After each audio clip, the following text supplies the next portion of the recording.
Today's discussion, if we can just go straight to the point, is about family business. Yes, ladies and gentlemen, we all know that a family business is a business in which one or more members of one or more families have a significant ownership, interest, and of course significant commitments towards the business's overall well-being. And we've seen many of these businesses set up, and we've seen these businesses growing. In fact, in some countries, many of the largest publicly listed firms are family-owned.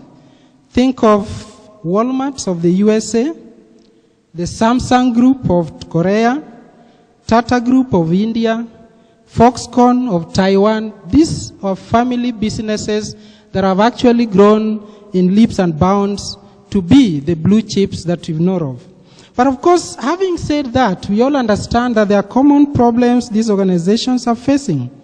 The interests of a family member may not be aligned with the interests of the business. And of course, we've seen this happening in a local industry. Or in another case, there could be the interests of the entire family may not be balanced with the interests of their business. All right?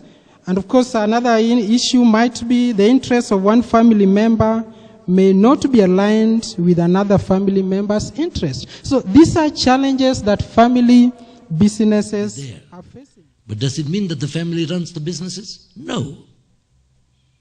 It's trust and confidence within the family, holding hands with each other, but making sure that your management is good and it works with you. Not under you, with you. When I go and tell my managing director, they work with me. Sometimes I say, don't worry, you go ahead of me. That's how you create what is known as confidence, trust, integrity within the people to whom you're working with. You build them into yourself. Let them reflect Manu Chandares in them. And that's how we succeeded in all these companies that we go. You go to the Italian, there's Italian management. You go to France, there's the French management. You go to China, there's the Chinese management. You go to New Zealand or Australia, there's Australian management. But the art of getting those people with you is not from top to bottom. It's remaining on the bottom and saying, come on, man. Giving the story of growth. Giving the story of you can do it. Make sure that there is a possibility that you can do it.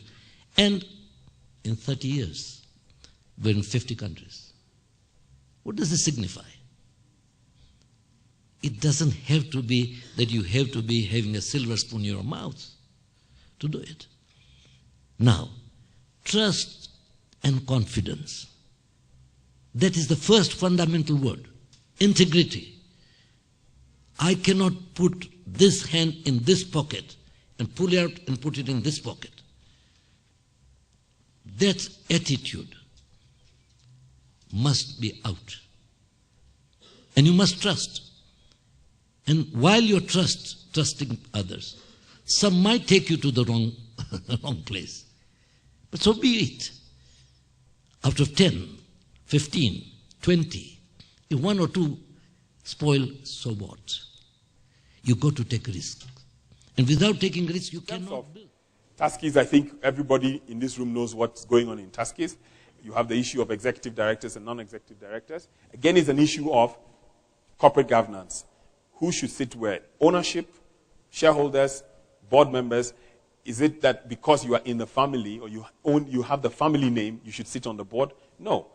Do you have the necessary skills? Does the board have the right diversity? Has it got the gender balance? Does it have the people who are needed for that particular organization in order to push its growth?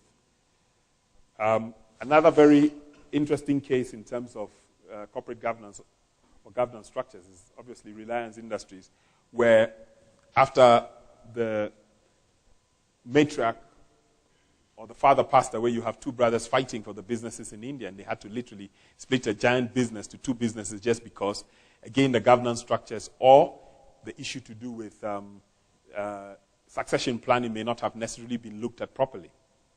Now, maybe I put one good logo over there. We all know Donald Trump, the author of You're Fired, and how he runs his industries. Again, it's an issue of governance structures, putting in the proper professional management team, and ensuring that your decision-making is aligned towards the best interest of the business, not an issue to do with an emotional decision or an issue to do with what it is that one particular personality wants.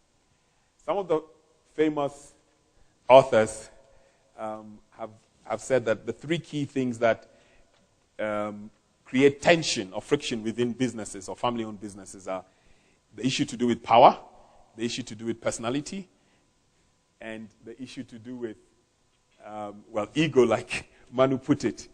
And my joke on ego is that if you go to an ATM and you tell the ATM, I've got a very big ego, when you start shouting at the ATM, the ATM is not going to feel scared and suddenly give you 100,000 shillings. So I normally say an ego is not bankable. You can't take it to the bank and then suddenly the bank manager decides because you have a big ego, they'll give you money.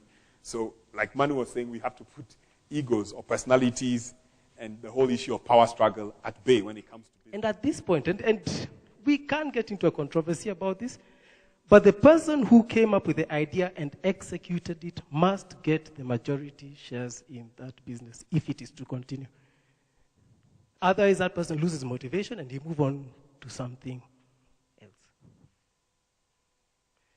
And this is what Manu spoke about. You need to now start educating, training, and accommodating family members. And this is the thing about spouses. You need to involve people's wives, even when they don't come to the office every day. And you realize, even in a conflict like what we see in a supermarket, the conflict might not even be between the two brothers. The conflict might have been something that was said in Muranga last year but one, by this mother-in-law to this other mother-in-law. That's a reality. So if you do not involve them, especially with regard to decision-making, that business will not survive. So if someone comes to you with a plan, ask them, have you told your wife? And how do you intend to involve the spouses of the other people, even the men?